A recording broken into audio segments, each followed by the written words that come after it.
자, 우리가 살아가는 인생길에 여러 가지 시험을 만납니다.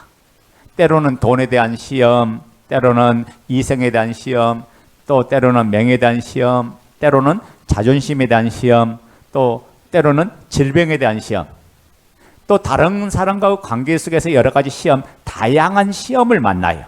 그래서 성경에 보면 야고보서 1장에 보면 너희가 여러 가지 시험을 만나거든 온전히 기쁘게 여겨라, 이렇게 이야기했던 거예요. 우리가 시험이 한 가지 시험이 아니라 여러 가지 수많은 다양한 시험을 우리가 인생을 살면서 만나는 거죠. 그런데 이런 시험에서 우리가 궁극적으로 승리하는 비결은 뭐냐? 주대심이 선명해야 악한 영 마귀와 싸움에서 항상 승리하고 이기는 자가 된다. 여러분, 시험을 이겨야 자유하는 삶을 살게 되고, 시험에 이겨야 자기를 지킬 수가 있고, 시험을 이겨야 하늘의 것을 누릴 수가 있는 거예요. 그래서 여러분이 오늘 이 말씀을 잘 정리해서 내 인생에 다양하게 펼쳐지는 모든 사건을 여러분이 누리고 승리하고 전진하고 오히려 충만된 복으로 만드는 역사가 있기를 원합니다. 자, 시험은 크게 네 가지로 나눌 수 있어요.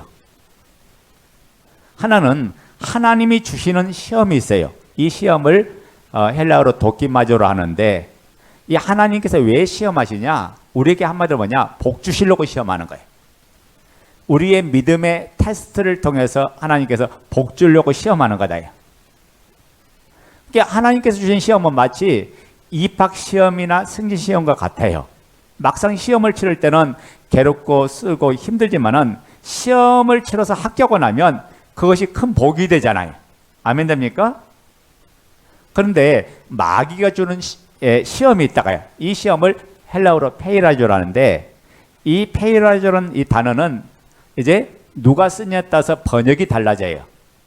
무슨 말이냐면 이 페이라조라는 단어의 전후 문맥에 하나님이 계시면 복하고 상하고 관계 있고, 그때는 시험으로 번역하는 거고, 이 페이라조 전후에 뭐가 나오냐? 올무가 나오고 유혹이 나오고 죄가 나오고 마귀가 나오면 이것은 유혹으로 번역할 단어다가요. 그리고 인간 편에서 봤을 때는 이 페이라조 단어가 사람 편에 봤을 때는 시험이 힘들어요, 안 힘들어요? 힘드니까 시련으로 번역해야 된다. 그때는 사람의 당하는 입장에서는 시련으로 번역해야 된다고요. 그런데 우리가 마귀가 주는 시험은 뭐냐면, 우리가 요한복음 10장 10절에 정확히 이야기하잖아요.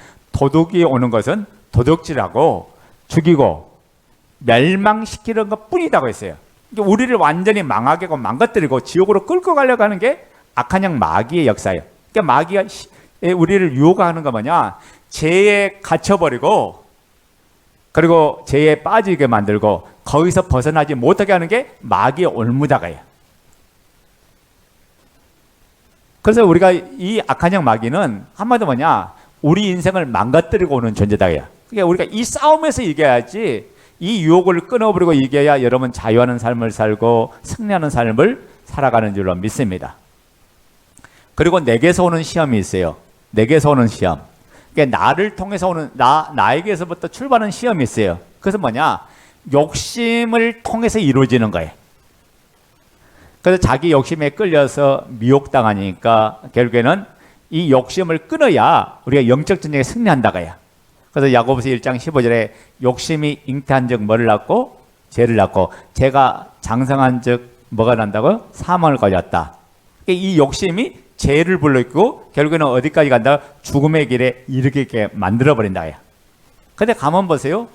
나에게부터 오는 시험이 어디서 나오는가를 이제 제가 조금 후에 나오겠지만은, 결국에는 뭐냐? 옛사람의 반응한 결과로 나온 거거든.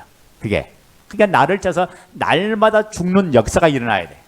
그러니까 그 옛사람에 반응하지 않고 주님께 반응하고 새 피조물에 반응해야 우리가 영적 전쟁에 승리하고 이겨나간다고요.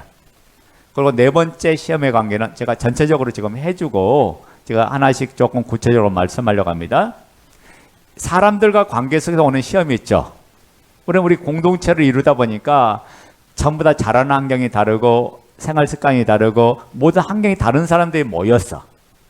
이게 각각 기질도 다르고 스타일도 다르고 수준도 다르고 다 다른 사람들이 모였어요. 그런데 이 다름 속에서 하모니를 이룰 때, 다름 속에서 조화를 이룰 때 아름다운 음악이 나오고 아름다운 작품이 나오고 거기서 아름다움의 역사가 일어나는 거다.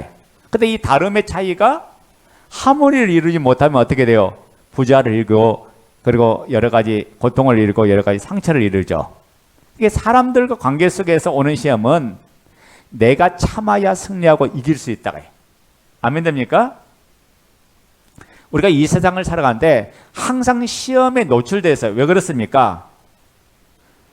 왜냐하면 세상은 악한 영 마귀가 활동하는 무대이기 때문에 그래요. 그러니까 마귀는 우리를 예수를 못 믿게 할 수는 없으니까 어떻게 합니까? 온갖 유혹과 시험과 가라지를 우리의 마음에 뿌려서 거기에 반응하고 거기에 넘어가서 결국에는 죄에 빠지게 만들고 하나님을 떠나게 만들고 하나님과 가까이 하지 못하게 만드는 게 이 악한 영 마귀다가요. 그러니까 오늘 또 예배당은 누가 오냐? 여러분 이긴 자가 오는 거예요. 세상의 유혹에 이겨야 예배당을 올 수 있는 거예요. 그러니까 여기 와서 하나님의 은혜를 간절히 사모하는 사람이 진짜 은혜를 받을 사람이죠. 어쩔 수 없이 환경 때문에 사람 때문에 눈치 보고 끌려왔다면 마치 도살장에 들어가는 짐승과 똑같은 거예요. 그러니까 우리가 예배당은 뭐냐? 하나님의 은혜에 감사해서 기쁨으로 나와서 그분과 그 관계 속에서 이루어질 때 일어나는 거다. 자, 우리가 항상 시험이라는 부분에서 삶을 살아가는데 문제는 시험이 오면 잘 견디고 이겨서 열매 맺는 성도가 있는가 하면 오히려 시험에 빠져서 병들고 실족하고 실패하여 낙심과 걱정과 근심과 염려 속에 넘어지는 성도가 있다고 해요. 오늘 하나님은 저와 여러분들이 믿음으로 잘 자라기를 원합니다. 우리는 시험에서 승리하는 성도가 되어야 할 줄로 믿습니다. 그래서 어떤 시험이 와도 우리는 항상 이기는 자의 삶을 살아가야 된다 그 말이에요. 여러분 우리가 비닐하우스를 치는 이유가 뭐예요? 잘 적응해서 그 식물이 잘 자라도록 하기 위해서 비닐하우스를 거치죠. 낮에는 거두어서 바깥빛과 온도를 쬐게 만들고 밤에는 다시 비닐을 쳐줘요. 그러다가 그 식물이 적응이 되면 비닐하우스를 딱 해체해버려요. 거둬버리죠. 이와 마찬가지로 하나님도 우리를 온실의 하초 같은 신앙에서 성장시켜서 때로는 시험이란 방법을 통해서 성장을 시켜요. 그래서 우리는 시험 당할 때 그 원인 규명을 정확하게 해야 된다. 이 시험이 나로부터 온 건지 마귀로부터 온 건지 하나님께로 온 건지 사람들과 관계에서 온 시험인지 이 원인 규명을 첫 번째 정확하게 해야 돼요.